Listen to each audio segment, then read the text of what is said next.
dukomeye kukitirwanye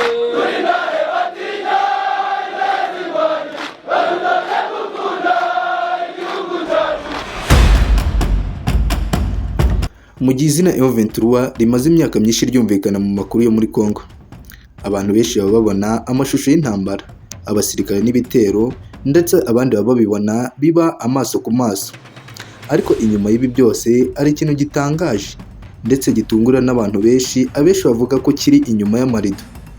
Muri ibi harimo ubuyobozi, hari abantu bafata ibyemezo, hari abanyapolitike ndetse na politike, hari diplomasi y'uyu mutwe wa Alliance Fleuve Congo cyangwa M23, hari n'uburyo bwo kuyobora abaturage mu bice bigenzurwa ni M23 cyangwa Alliance Fleuve Congo.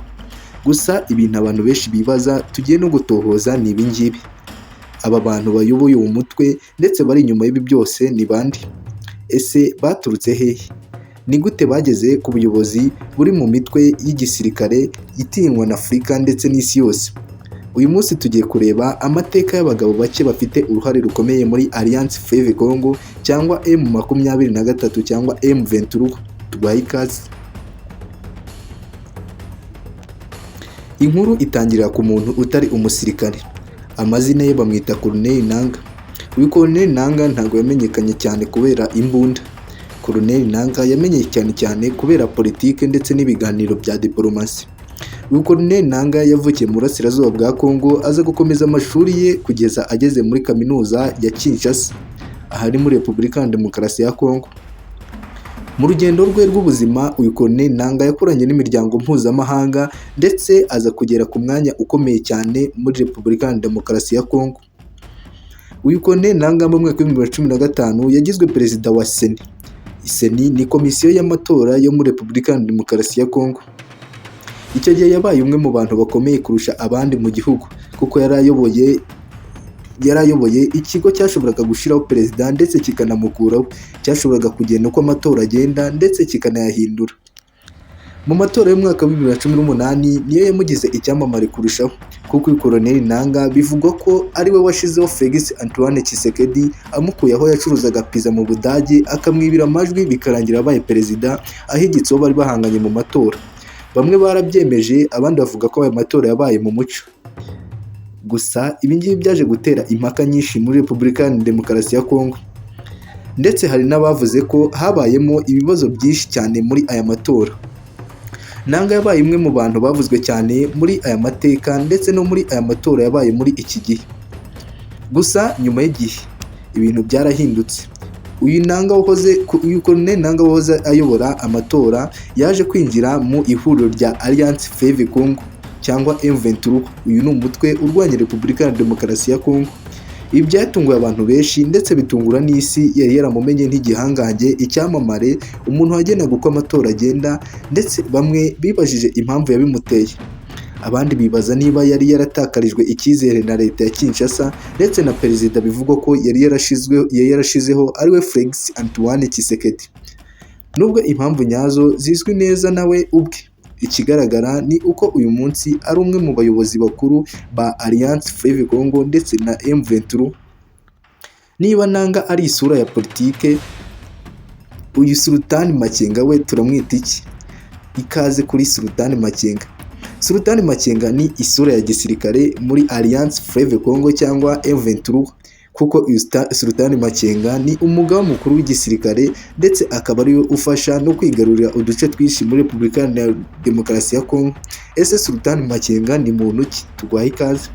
Izina rye rimaze imyaka myinshi byumvikana cyane mu ntambara zo mu karere k'ibiyaga bigari.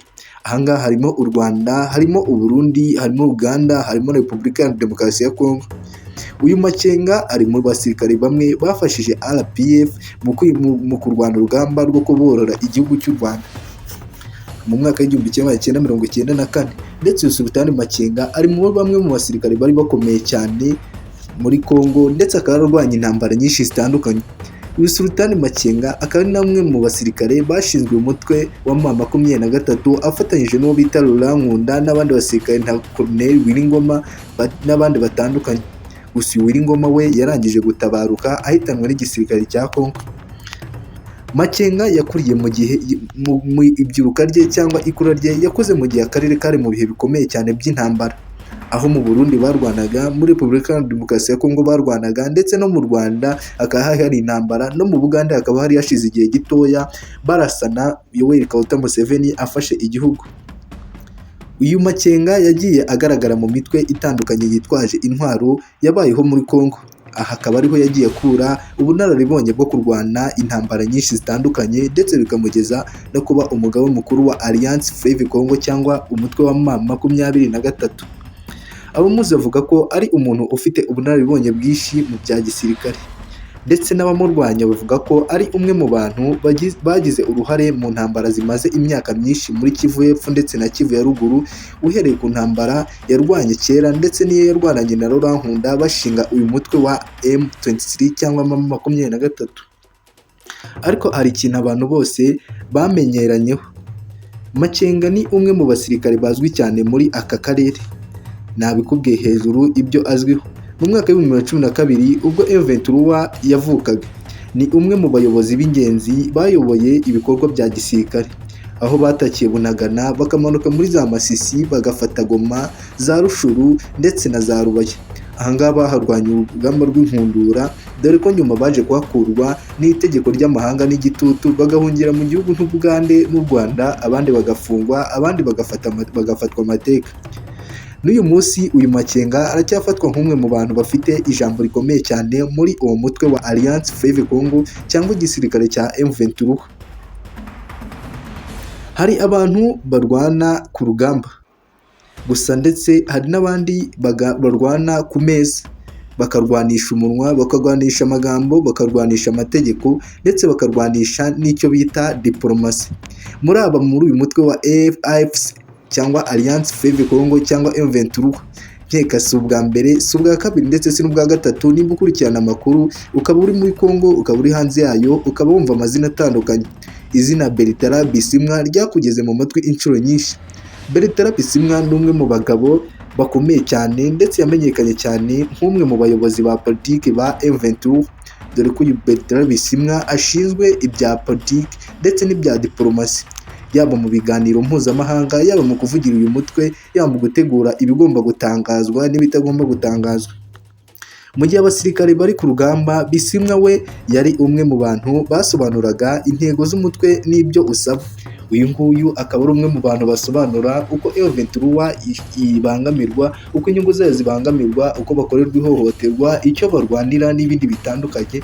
M23 bishaka gutangariza isi n'impamvu zituma irwana, itahagarika ibitero ndetse n'ubwumvikane. Ibi byose bikaba binyura mu maboko y'ubu mugabo bita Bertrand Bisimwa.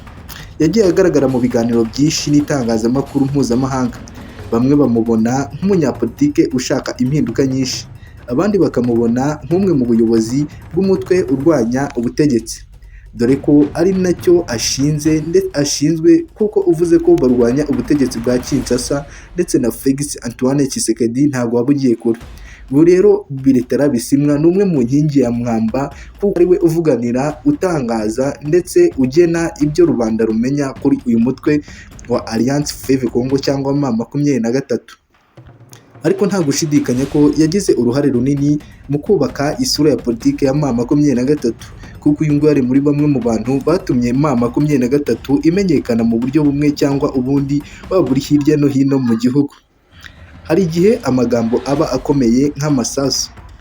Amagambo iyo akomeye nk'amasasu, ubwo ngubwo bishatse kuvuga ko ntago baba bakirwanisha imbunda, baba bari kurwanisha amagambo. Ahangaha niho duhita tubonera umuvugizi wa M23 wo bita Lawrence Kanyuka.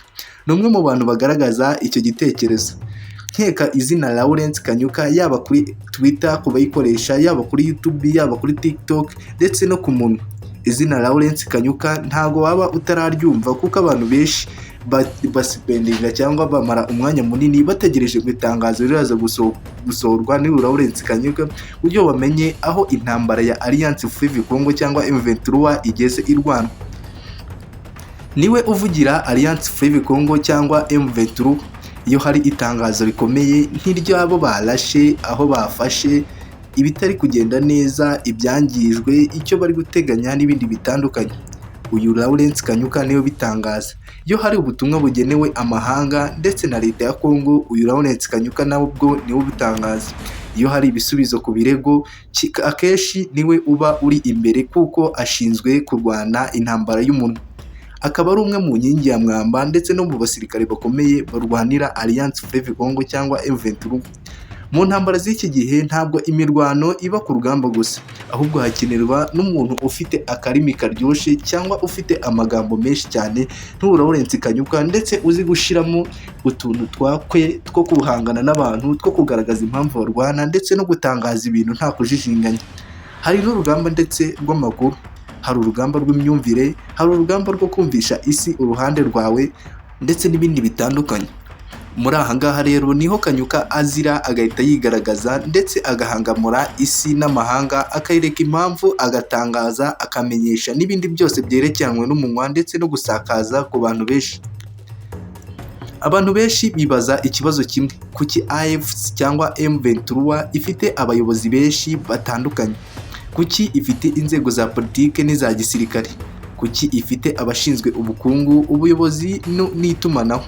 Abasesenguzi bamwe bavuga ko iyo umutwe ushaka kugenzura ahantu igihe kirekire ndetse ukaba n'igihugu rimwe na rimwe, ushiraho inzego zitandukanye z'ubuyobozi. Abandi bavuga ko ibi ari uburyo bwo gutegura ejo hazaza h'uyu mutwe ugahinduka igihugu nk'uko nari bivuze, ariko nta gisubizo kimwe cyemejwe na bose. Gusa abenshi bahamya ko iyi M23 cyangwa Alliance Fleuve Congo ishaka kuba igihugu. Iki nicyo kibazo gikomeye cyane bamwe mu bantu bibaza.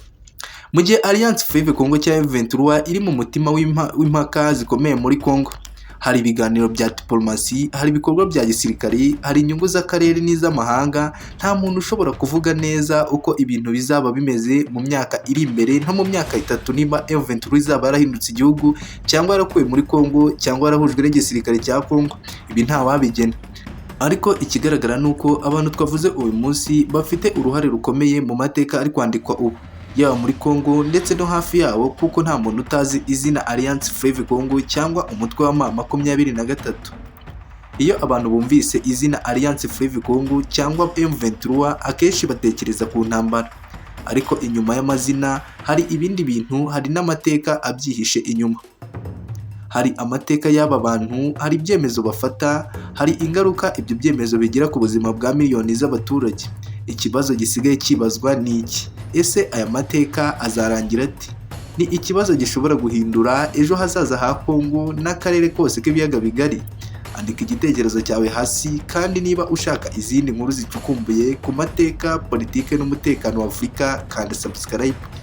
Turagushimiye kandi tuguhaye ikaze kuri iyi channel.